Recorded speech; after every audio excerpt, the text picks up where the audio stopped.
जिस पुरुष का विवेक अभी जागृत नहीं हुआ है तथा जितना विवेक जागृत हुआ है उसको महत्व नहीं देता और साथ ही जो अश्रद्धालु है, ऐसे संशययुक्त पुरुष का पारमार्थिक मार्ग से पतन हो जाता है।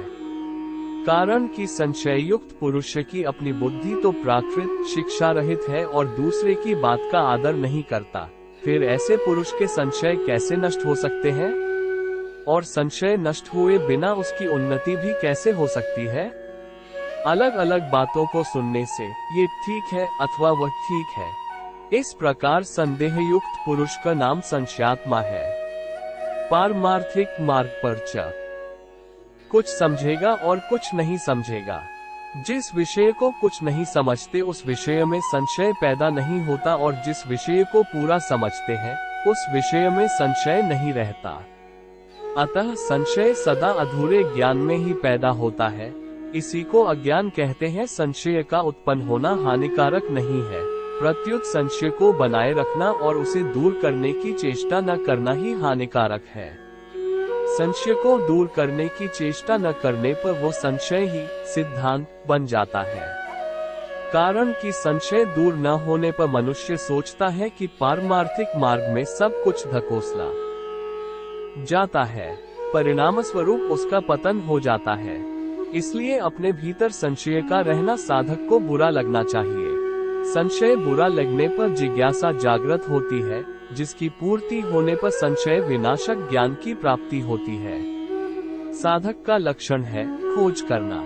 यदि वह मन और इंद्रियों से देखी बात को ही सत्य मान लेता है तो वहीं रुक जाता है, आगे नहीं बढ़ पाता। साधक को निरंतर आगे ही बढ़ते रहना चाहिए। जैसे रास्ते पर चलते समय मनुष्य यह न देखे कि कितने मील आगे आ गए, प्रत्युत ये देखे कि कितने मील अभी बाकी पड़े हैं, तब वो ठीक अपने कितना जान लिया अर्थात अपने जाने हुए पर संतोष न करे, प्रत्युत जिस विषय को अच्छी तरह नहीं जानता उसे जानने की चेष्टा करता रहे। इसलिए संशय के रहते हुए कभी संतोष नहीं होना चाहिए, प्रत्युत जिज्ञासा अग्नि की तरह दहकती रहनी चाहिए। ऐसा होने पर साधक का संशय संत महात्माओं से अथवा ग्रंथों से किसी न किसी प्रकार से दूर हो ही जाता है। संशय दूर करने वाला कोई न मिले तो भगवत कृपा से उसका संशय दूर हो जाता है। इसलिए जब उसमें अपने अंशी परमात्मा को प्राप्त करने की भूख जागृत होती है और उसकी पूर्ति न होने का दुख होता है, तब उस दुख को भगवान सह नहीं सकते, अतः उसकी पूर्ति भगवान स्वतः करते हैं। ऐसे ही जब साधक को अपने भीतर स्थित संशय से व्याकुलता या दुख होता है, तब वो दुख भगवान को असह्य होता है।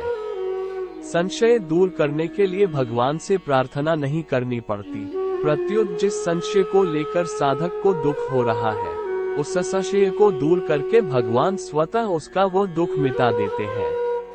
संशयात्मा पुरुष की एक पुकार होती है जो संशय के कारण साधक की वास्तविक उन्नति रुक जाती है, इसलिए संशय दूर करने में ही उसका हित है। भगवान प्राणी मात्र के सुहृद है, सुहृदम सर्वभूतानाम, गीता 5:29। इसलिए जिस संशय को लेकर मनुष्य व्याकुल होता है और वह व्याकुलता उसे असह्य हो जाती है, तो भगवान उस संशय को किसी भी रीति उपाय से दूर कर देते हैं। गलती यही होती है कि मनुष्य जितना जान लेता है उसी को परा। श्लोक में ऐसे संशयात्मा मनुष्य का वर्णन है जो अज्ञ और अश्रद्धालु है। तात्पर्य यह है कि भीतर संशय रहने पर भी उस मनुष्य की न तो अपनी विवेकवती बुद्धि है और न वो दूसरे की बात ही मानता है। इसलिए उस संशयात्मा मनुष्य का पतन हो जाता है। उसके लिए न ये लोक है न परलोक है और न सुख ही है। टिप्पणी पद 272.2। संशयात्मा मनुष्य का इस लोक में व्यवहार बिगड़ जाता है, कारण कि वो प्रत्येक विषय में संशय करता है, जैसे यह आदमी ठीक है या बेठीक है, ये भोजन ठीक है या बेठीक है, इसमें मेरा हित है या अहित है आदि।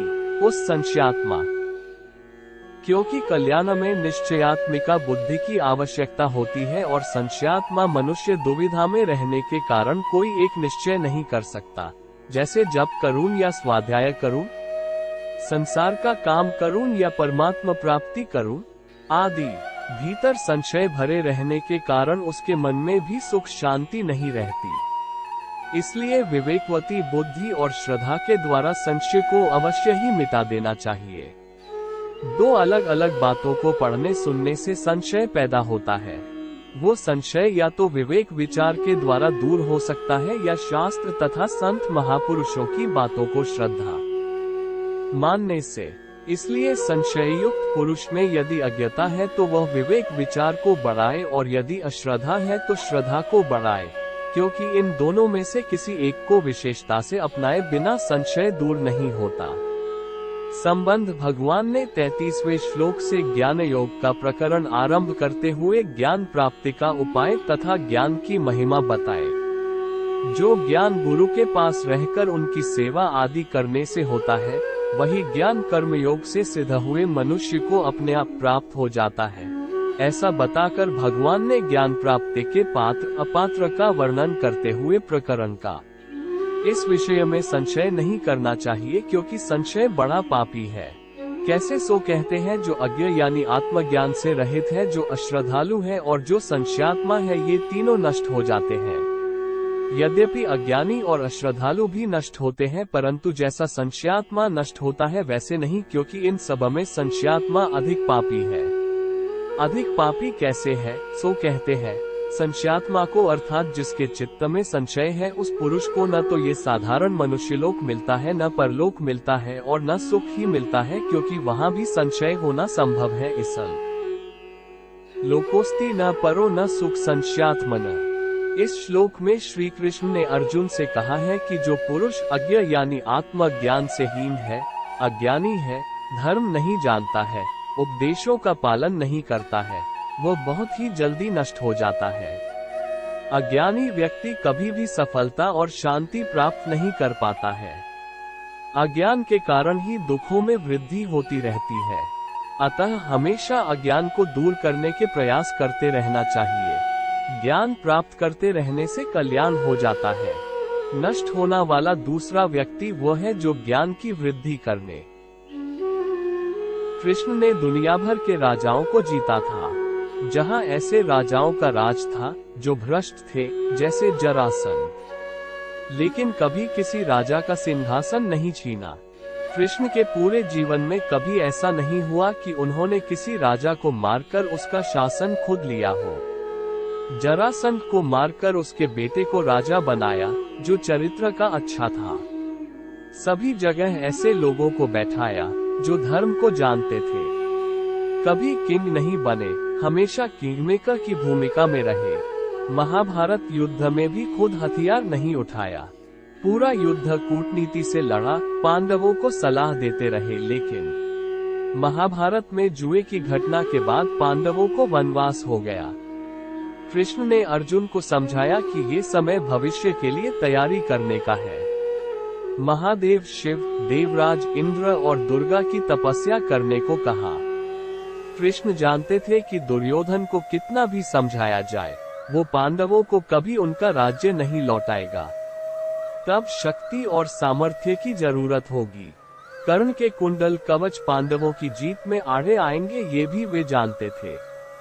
उन्होंने हर चीज पर बहुत दूरगामी सोच रखी। कोई भी फैसला तात्कालिक आवेश में नहीं लिया।